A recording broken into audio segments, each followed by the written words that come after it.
नाज़रीन, ब्रेक के बाद आपको वापस खुशामदीद कहता हूँ, वेलकम बैक। मैं देख रहा था कि कोई चीज़ रह तो नहीं गई, कुछ छोटी-छोटी चीज़ें और हैं, लेकिन बहुत सारी चीज़ें आती रहती हैं, सो मैं उसके ऊपर और टाइम नहीं लगाऊंगा। मेरा ख्याल है अब सीधा कॉल्स की तरफ चलते हैं। आई एम श्योर लोग इंतज़ार कर रहे थे। पहली कॉल लेते हैं जी। हेलो। हेलो, अस्सलाम वालेकुम बुखारी साहब, कैसे आप ठीक हैं? वालेकुम सलाम, ठीक-ठाक जी। बुखारी साहब, पहले तो आप बहुत अच्छा समझाते हैं, आपकी समझ से बहुत अच्छे उनकी ना हेल्प हो जाती है। बुखारी साहब, थैंक यू। मेरा पहला सवाल ये है जी। कि हम लोगों को डिक्शनरी मिली थी। हुँ, हम लोगों को लास्ट 12 साल से हम लोग इधर हैं। ठीक। तो क्या हम उसके ऊपर पाकिस्तान जा सकते हैं? क्योंकि हमारे जो वकील है उसने हमारा सालम का कोई लेटर लिख दिया था, लेकिन एप्लीकेशन तो नहीं की थी, लेकिन लेटर लिखा था उसने उनके साथ। ठीक। सेकंडली मेरे एक बेटे के पास ब्रिटिश पासपोर्ट है जो कि उसे 10 साल की ना इधर बॉर्न होने के बाद मिला है। ठीक। अभी कपल ऑफ डे पहले ही उसका पासपोर्ट बन के आया है घर में। जी। तो उसकी वजह से हम लोग क्या आगे इंडेफिनिट स्टे अप्लाई कर सकते हैं अच्छा। अगले, यानी कि जब हमारी होगी 6 माह के बाद होनी है अपडेट। हुँ। तो इन दो सवालों के जवाब प्लीज आप मुझे दे दें। मैं जी, आपको बिल्कुल टीवी देता के हूँ। ऊपर सुनती हूँ, ठीक है? ओके, ओके जी, आप सुनिए। जो पहला आपका सवाल है कि आपको डिस्क्रिशनरी लीव मिली है, जो मेरी अंडरस्टैंडिंग है कि अगर आपको 3 साल की डिस्क्रिशनरी लीव मिली है, 12 साल रहने के बाद आपने एप्लीकेशन की, आपके आर्टिकल 8 राइट्स को माना गया होगा, उसके बाद जाके आपको मिली होगी। सो जो आपकी इंडेफिनिट लीव जो आपकी डिस्क्रिशनल लीव है, वो आपको बिल्कुल अलाउ करती है कि अगर आप ट्रैवल करना चाहें तो ट्रैवल कर सकते हैं। ये याद रखिए, अगर आपने असाइलम अप्लाई किया था, उसमें आपको रेफ्यूजी स्टेटस मिल गया, अगर मिल गया यानी यूके ने मान लिया कि आपको आपको खतरा है अपने मुल्क में और आपकी अथॉरिटीज़ आपको मदद नहीं कर सकती, तो फिर आप वापस अपने मुल्क अगर जाएं तो आपकी तरफ से एक इंटेंशन डिक्लेयर कर दी जाती है कि मुझे अब वो प्रोटेक्शन की ज़रूरत नहीं है। सो फिर जब आप वापस आते हैं यूके एयरपोर्ट पे रेफ्यूजी स्टेटस के साथ अपने मुल्क से सैर सपाटा करके, तो फिर वो कहते हैं आपसे कि भाई आपको तो कोई खतरा नहीं है, आपका रेफ्यूजी स्टेटस कैंसिल किया जाता है, आपको अब इसकी ज़रूरत नहीं है। लेकिन आपने असाइलम अप्लाई किया, असाइलम आपका माना नहीं गया, यानी आपकी बात मानी नहीं गई, आपको रेफ्यूजी कंसिडर नहीं किया गया, रिकग्नाइज नहीं किया गया, इसलिए आपको इतने सालों की जद्दोजहद के बाद जाके इंडेफिनिट लीव के बजाय उन्होंने डिस्क्रेशन लीव दी है। अब डिस्क्रेशनरी लीव का मतलब यह है कि वो कहते हैं कि जी रूल्स में आप पूरे नहीं उतरते, कानून में आप कहीं नहीं आते, ना आप रेफ्यूजी बनते, ना कुछ और। हाँ, ह्यूमन राइट्स में कंपैशनेट ग्राउंड्स पे looking at all the circumstances of the matter हम समझते हैं कि आपको स्टेटस मिलना चाहिए, इसलिए उन्होंने वो आपको लीव दी। ठीक, उसके ऊपर अगर आप ट्रैवल करना चाहें तो बिल्कुल कर सकते हैं। वापस आते हुए अगर आपको एयरपोर्ट में पूछा जाता है कि जी किस बेस पे आपको डिस्क्रिशनल लीव मिली थी, तो बताइए कि आपकी जो प्राइवेट एंड फैमिली लाइफ 12 साल के ऊपर यहां एस्टैब्लिश की गई, उसकी बेस पे आपको डिस्क्रिशनल लीव दी गई, आपको कोई प्रॉब्लम नहीं होगी।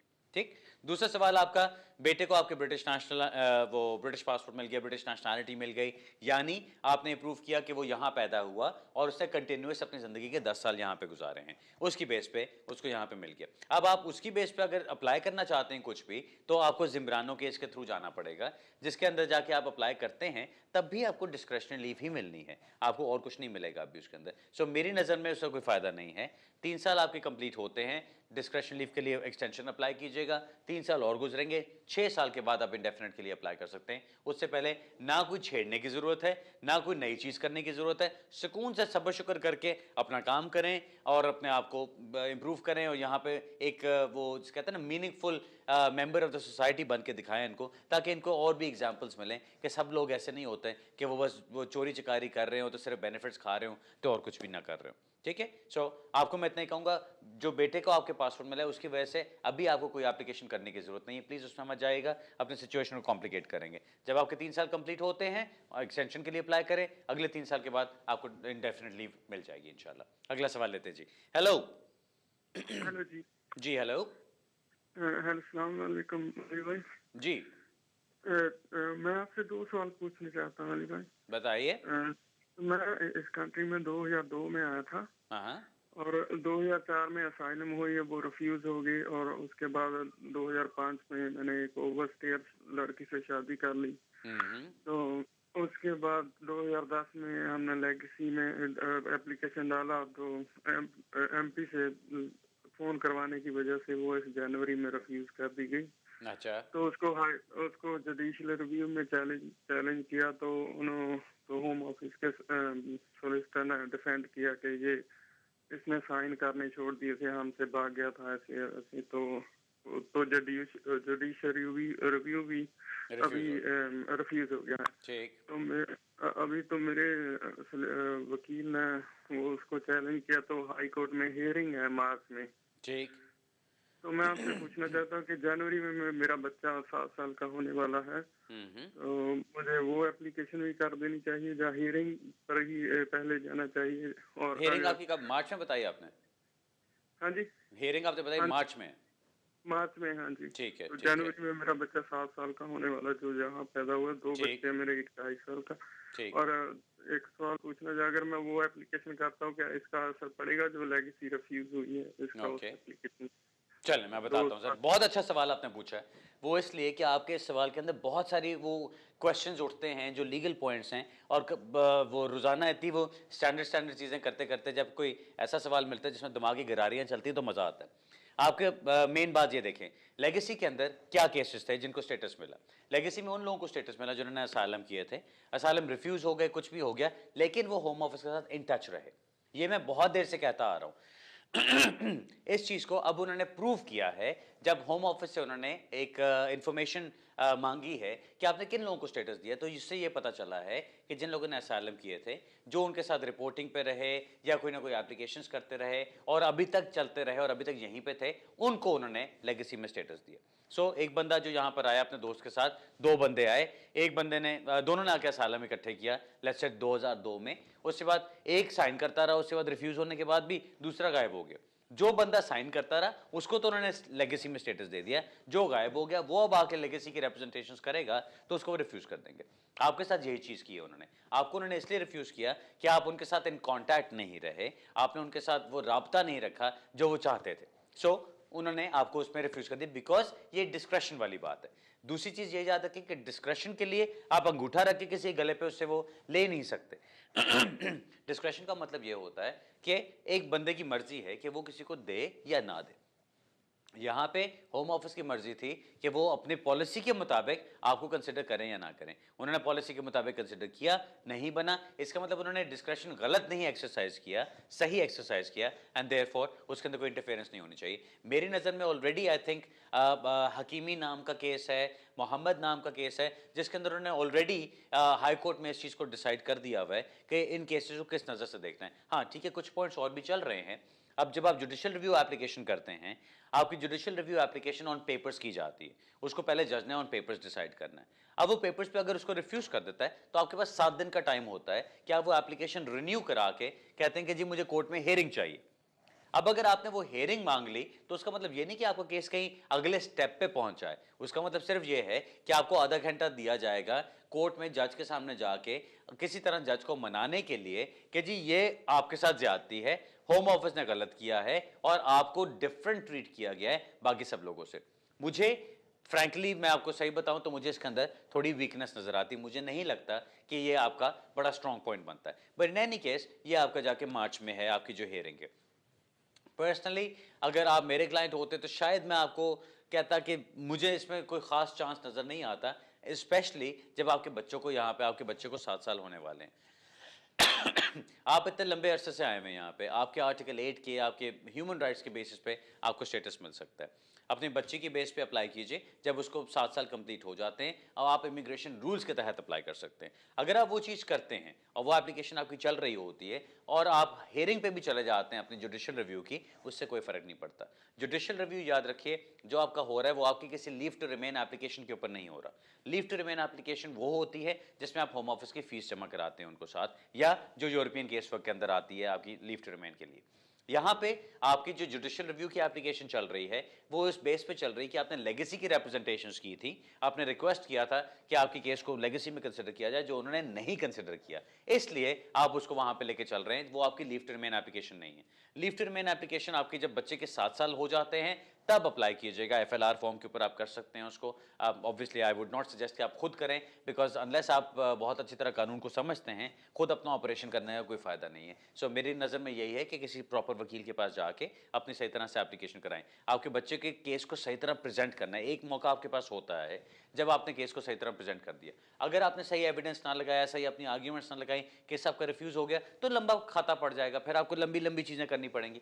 क्या फायदा? अगर एक दफा सही किए, एक शॉट मारें, सॉलिड मारें, लेकिन ये नहीं कि जी वो थोड़ी थोड़ी करके इन्फॉर्मेशन देनी, एकदम सारी इन्फॉर्मेशन प्रॉपर जानी चाहिए, प्रॉपर स्ट्रक्चर के साथ जानी चाहिए। मेरा मशवरा आपको नई एप्लीकेशन भी करें जनवरी में जब आपके 7 साल कंप्लीट होते हैं, और उसके बाद अपने जुडिशियल रिव्यू को भी जारी रखना है तो वो भी जारी रखें। लेकिन मुझे यही लगता है कि आपको जो 7 साल वाला बच्चे वाला मैटर है, आपको स्टेटस उसी में मिलेगा, आपको 2.5 साल की लीव मिलेगी और फिर आप वो आगे से उसको कंटिन्यू कर सकते हैं। Okay, best of luck sir. अगला सवाल लेते हैं जी। हेलो। हेलो, अस्सलाम वालेकुम। वालेकुम सलाम। मुझे आपसे एक सवाल करना है। मुझे सब डिफरेंट डिफरेंट आंसर दे रहे हैं, इसलिए मैं थोड़ी सी कंफ्यूज हूँ। मेरा टियर 1 एक्सटेंशन का वीजा है। हाँ। मुझे डिप्लोमा पे पॉइंट्स मिले थे, कोर्ट से अपील में गए थे और कोर्ट ने अपील ग्रांट की थी। तो अब जब मैं एक्सटेंशन के लिए भेज रही हूँ तो क्या मुझे दोबारा पॉइंट्स मिलेंगे वही डिप्लोमा पे या नहीं मिलेंगे? ओके। और मुझे एक बात और पूछनी है जी। अगर हम किसी कॉलेज में एडमिशन लेते हैं हाईली ट्रस्टेड में और पूरा साल पढ़ाई कर दें, डिसर्टेशन जमा करा दें, कॉलेज हमको रिजल्ट ना दे जी। तो हम कॉलेज के अगेंस्ट किसको कंप्लेन कर सकते हैं? और अगर सॉलिसिटर करना चाहें तो ये इमिग्रेशन सॉलिसिटर्स जो इनको करना है या कोई और सॉलिसिटर कोई कर सकते हैं? ओके, चलो मैं बताता हूँ जी। पहला पॉइंट जो आपका है कि जी आपको पहले जो पॉइंट्स मिले थे वो आपको डिप्लोमा पे मिले थे, तो क्या आपके अभी भी वही पॉइंट्स चलेंगे कि नहीं? ये याद रखें कि जो लॉ जनरली कहता है वो ये कि जिस टाइम पे आपने अप्लाई किया उस टाइम पे जो लॉ आपके ऊपर अप्लाई होता था थ्रू आउट आपके ऊपर वही चीज़ अप्लीकेबल रहनी चाहिए। सो अगर उस वक्त डिप्लोमाज वर एक्सेप्टेबल, आपको डिप्लोमा के पॉइंट्स मिले, आपके एजुकेशनल क्वालिफिकेशन के जो पॉइंट्स उस वक्त मिले थे वही पॉइंट्स आपके अभी एक्सटेंशन के वक्त भी चलने चाहिए। So there should not be an issue there. Hopefully आपको जब आप अपनी एक्सटेंशन अप्लाई करेंगी उसके लिए आप वही चीज़ें डालेंगी तो you should not have a problem. आप इसको कंफर्म करना चाहें तो जो पॉइंट्स पे वो कैलकुलेटर सिस्टम पॉइंट्स का कैलकुलेटर है उसके ऊपर भी जाके आप कर सकते हैं, या आप होम ऑफिस से भी पता कर सकते हैं। Hopefully this will not be an issue. जो आपका दूसरा पॉइंट है कि कॉलेज में आपने पूरी साल पढ़ाई की, आपने सारा कुछ सही तरह से किया, डिसर्टेशन जमा करा, ये किया वो किया, whatever you needed to do आपने वो किया, और आखिर में कॉलेज आपको डिग्री नहीं देता तो आप उनके खिलाफ क्या कर सकते हैं, सोलिसिटर कर सकते हैं कि नहीं। ये चीज़ याद रखिए कि पहले आपको ये समझना है कि वो कौन से एरिया में आता है। आप उसको ये नहीं कह सकते कि वो कोई इमिग्रेशन से रिलेटेड है, बिकॉज कॉलेज का इमिग्रेशन के स्टेटस के साथ कोई ताल्लुक नहीं है। आप ये नहीं कह सकते कि जी वो क्रिमिनल ऑफेंस है, बिकॉज कोई क्रिमिनलिटी उसमें शो नहीं हो रही। ये एक सिविल मैटर बनता है। सिविल मैटर्स के अंदर क्या होता है, आपका कॉन्ट्रैक्ट था कॉलेज के साथ, आपने कॉन्ट्रैक्ट ये किया मैं आपको इतने पैसे देती हूं, आपने मुझे एजुकेशनल सर्विसेज प्रोवाइड करनी है, and part of that educational services के उसके आखिर में जाके मुझे डिप्लोमा या मेरा डिग्री या जो कुछ भी मुझे मिलना चाहिए वो मिलेगा। नाउ अगर आपने उनको पैसे पूरे अपने दिए और वो अपनी सर्विसेज पूरी तरह से आपको प्रोवाइड नहीं करते, यानी आखिर में जाके आपको वो क्वालिफिकेशन नहीं मिलती, this could be a civil dispute. आप उनको कोर्ट में लेके जा सकते हैं, जो कि काउंटी कोर्ट में जाके आपका क्लेम चलेगा। काउंटी कोर्ट में आप ले जाके उनके ऊपर केस कर सकते हैं। आपके जो पर्टिकुलर्स ऑफ क्लेम होंगे उसके अंदर आप ये चीज़ लिखते हैं कि उनका जो कॉन्ट्रैक्ट आपके साथ था उसको उन्होंने पूरा फुलफिल नहीं किया, और आप वो डैमेजेस भी चाहते हैं, और आपको ये भी आप स्पेसिफिक परफॉर्मेंस भी मांग सकते हैं। स्पेसिफिक परफॉर्मेंस का मतलब ये होता है कि आप उनसे कह रहे हैं कि जी एक काम जो आपने स्पेसिफिकली करना था अंडर दिस कॉन्ट्रैक्ट जो आपने नहीं किया, आप उसको स्पेसिफिक डायरेक्शंस कोर्ट की तरफ से दी जाएं कि उस काम को आप कंप्लीट करें। सो अगर वो डायरेक्शन मिलती है तो अब भी कॉलेज को वो चीज़ करनी पड़ेगी, बट डिपेंड्स आपकी सिचुएशन क्या है। ये लिटिगेशन में चीज़ आ जाती है, सिविल लिटिगेशन में। मैं बड़ी दफ़ा कहता हूँ मैं सिविल लिटिगेशन का काम भी करता हूँ। सो अगर ये सवाल पूछते हैं तो मुझे तो बड़ा अच्छा लगता है कि कोई इमिग्रेशन से हट के भी सवाल पूछा जाए मुझसे, ज़रूर पूछे। सो ये सिविल लिटिगेशन का मैटर बनेगा। इसके अंदर आपको कोर्ट में जाना पड़ेगा, आपको डैमेजेस के लिए केस करना पड़ेगा वहाँ पे, और आप उसमें कोर्ट से ये भी डायरेक्शन ले सकते हैं कि कॉलेज आपको स्पेसिफिकली एक चीज़ करके दे जिसका उन्होंने आपसे वादा किया था। अगर नहीं करते तो आप उस पर भी उनको चैलेंज कर सकते हैं। ऑलराइट जी, बेस्ट ऑफ लक। अगला सवाल लेते हैं जी। हेलो। हेलो। हाँ जी। जी हेलो जी, बुखारी साहब कैसे, ठीक हो? खैरियत जी।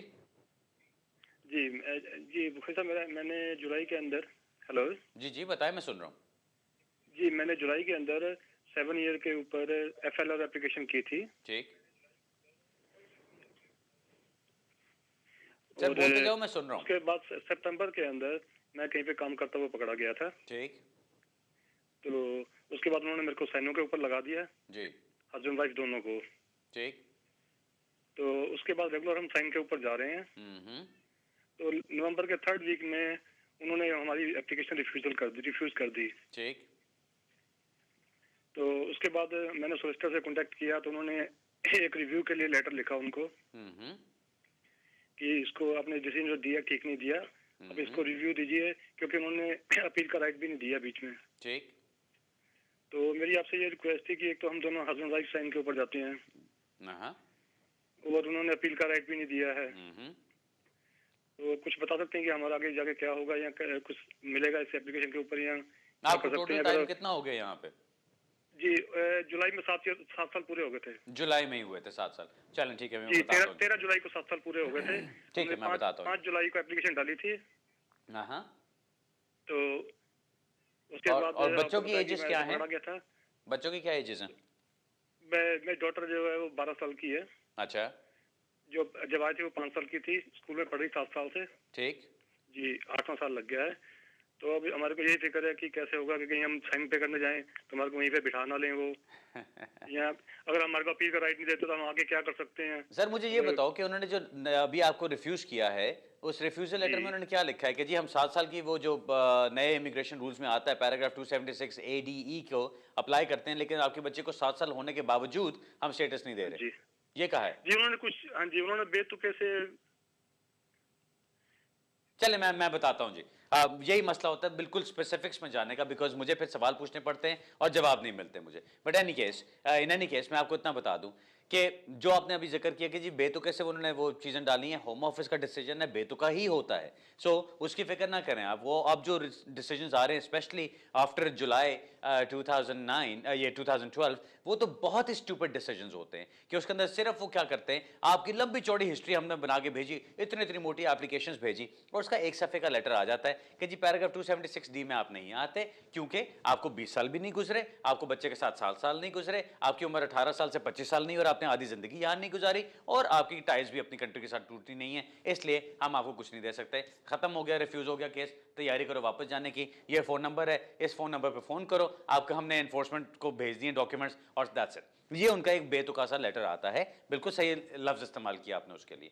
जो पॉइंट है इसके अंदर वो ये कि आपकी बच्ची जब यहाँ पर आई थी तो वो 5 साल की थी, अब वो 12 साल की होगी, उसने 7 साल यहाँ गुजारे हैं। इमिग्रेशन रूल्स के तहत अंडर पैराग्राफ 276 ADE उनको उसको कंसिडर करना पड़ेगा। सो अगर उन्होंने कंसिडर नहीं किया तो that is wrong in itself. अब अगर बात आती है कि जी उन्होंने अपील का राइट नहीं आपको दिया, वो इसलिए नहीं दिया कि वो कहते हैं कि जी आपके पास स्टेटस नहीं था जब आपने अप्लाई किया, क्योंकि स्टेटस नहीं था तो इसलिए आपको एप्लीकेशन रिफ्यूज करके हम अपील का राइट भी नहीं देंगे। आपके वकील ने रिव्यू की एप्लीकेशन डाली या रिकंसिडरेशन हम उसको कहते हैं, मैं उसको पर्सनली रिकंसिडरेशन कह के अप्लाई करता हूं, और उसके अंदर मेरा भी यही मकसद होता है कि हम उनको कहें कि जी आपने जो फैसला किया वो बिल्कुल गलत किया है, दिस इज नॉट करेक्ट, इसको दोबारा से देखो और दोबारा इसके ऊपर फैसला करो। अगर नहीं मानते तो मैं उसको 3 मंथ्स के अंदर, अब आपने बताया कि नवंबर में उन्होंने आपको रिफ्यूज किया, अब फॉर एग्जांपल 6 नवंबर को अगर आपको उन्होंने रिफ्यूज किया, 6 नवंबर से 6 दिसंबर 1 महीना, 6 जनवरी, 6 फरवरी, 6 फरवरी तक 3 महीने का टाइम है आपके पास उसको जुडिशियल रिव्यू में लेके जाने का। ऐसी की तैसी करें होम ऑफिस की, इसको जुडिशियल रिव्यू में लेके जाएं। पहले प्री एक्शन प्रोटोकॉल लेटर भेजें उनको, वो प्री एक्शन प्रोटोकॉल के लिए 21 दिन का टाइम दें उनको। अगर वो 21 दिन के अंदर मान जाते हैं तो ठीक है, अदरवाइज उनको 7 दिन का और टाइम दें कि जी 7 दिन के अंदर अगर मुझे आपने जवाब दे दिया प्रॉपर तो ठीक है, अदरवाइज विदाउट फर्दर नोटिस मैं हाईकोर्ट जा रहा हूँ। और फिर अगर वो 7 दिन में जवाब नहीं देते तो 8वें दिन हाईकोर्ट में एप्लीकेशन कर दें जुडिशियल रिव्यू की। वहां पे ये होगा कि होम ऑफिस को ट्रेजरी सोलिसिटर्स के थ्रू अपना जवाब देना होता है, एक्नॉलेजमेंट ऑफ सर्विस फाइल करनी होती है और डिफेंस फाइल करना होता है। वो वहां पे अक्सर जाके देख लेते हैं उसको कि हाँ ये तो कुछ गड़बड़ है, ये हमने बोंगी मारी है बहुत बड़ी, तो वो वहां पे फिर केस को वापस ले लेते हैं।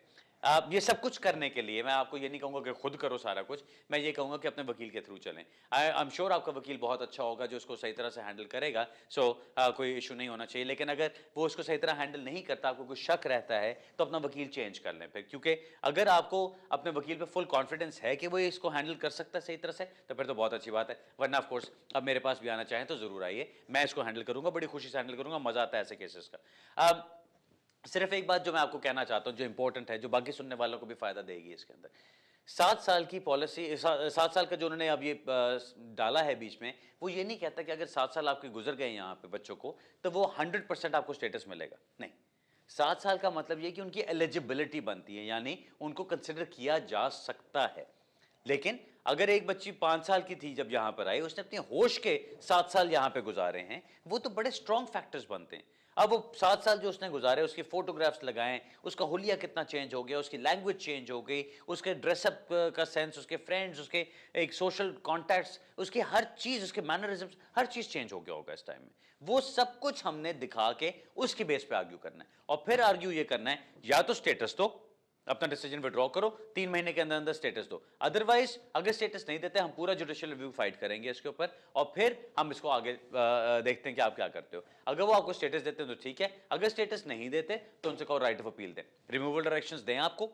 रिमूवल डायरेक्शंस मिलने के बाद हम फौरन आपके लिए अपील के लिए अप्लाई कर सकते हैं कि आपको राइट ऑफ अपील मिलना चाहिए, क्योंकि आपने ह्यूमन राइट्स की एप्लीकेशन की थी, उस पर आपको राइट ऑफ अपील मिलता है। मुझे नहीं लगता कि कोई भी अक्लमंद जज बैठ के जो बच्ची को देखेगा कि उसने 5 साल की उम्र से लेके 12 साल तक की उम्र यहाँ पे गुजारी है, कोई भी अक्लमंद जज उसको रिफ्यूज करेगा इस चीज के ऊपर। I don't think so. So I would say case को बहुत डेलिकेटली लेके चलना है, लेकिन प्रॉपरली लेके चलना है, सॉलिड लेके चलना है। सो अपने वकील को चेक कर लें, ठोक बजा के देखें ठीक बंदा है, अगर ठीक है तो ठीक है, अदरवाइज वकील चेंज कर लें। ऑलराइट जी, अगला सवाल लेते हैं।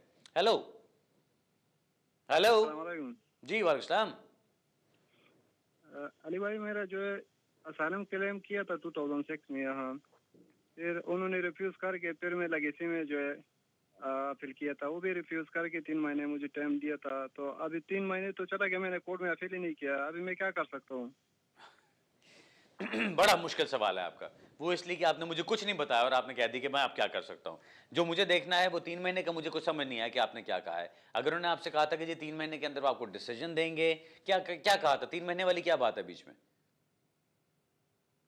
हेलो, चले गए मेरा ख्याल है। भाई आई एम सो सॉरी, लेकिन मुझे आपका सवाल ही पूरा समझ नहीं आ रहा। आपने बताया कि आपने 2006 में असाइलम किया, आपको रिफ्यूज कर दिया गया, फिर आपने लेगेसी की एप्लीकेशन डाली, वो लेगेसी में भी उन्होंने आपको रिफ्यूज कर दिया, फिर कुछ आपने 3 महीने का जिक्र किया और वो 3 महीने भी गुजर गए। या तो ये है कि आप जिक्र कर रहे हैं कि 3 महीने का जुडिशियल रिव्यू का टाइम होता है, वो गुजर गया और आपने जुडिशियल रिव्यू नहीं किया। अब आप क्या कर सकते हैं? मेरी नज़र में ये है कि अगर आप 2006 से यहाँ पर आए हुए हैं, आपको कम से कम 12 साल गुजर गए हैं, आपकी कोई ना कोई प्राइवेट लाइफ बनती है। अगर आप अपनी एप्लीकेशन करते हैं होम ऑफिस को, खाली बैठने का तो कोई फायदा नहीं, अपनी ह्यूमन राइट्स की एप्लीकेशन करते हैं, तब भी उन्होंने कहा है कि जी 1 अक्टूबर के बाद जो अप्लाई करेगा, जो ओवरस्टे हो चुका है 28 दिन से ज़्यादा, उसको हम रिफ्यूज़ कर देंगे। चलो रिफ्यूज करते हैं, अगर रिफ्यूज करते हैं उसका आप जुडिशियल रिव्यू में जा सकते हो, उसको आप अगर अपील का राइट मिल गया तो उसमें जा सकते हो, या आप उनको फोर्स कर सकते हो कि आपको रिमूवल डायरेक्शन सर्व की जाए ताकि आपको अपील का राइट मिले। कहीं ना कहीं उसको लड़ने वाले तो बनोगे ना। अभी मैं आपको कुछ भी नहीं बता सकता बिकॉज मेरे पास इतनी इन्फॉर्मेशन नहीं है इसके अंदर। ऑलराइट जी, अगला सवाल लेते हैं। हेलो, अब वाइंड अप करेंगे।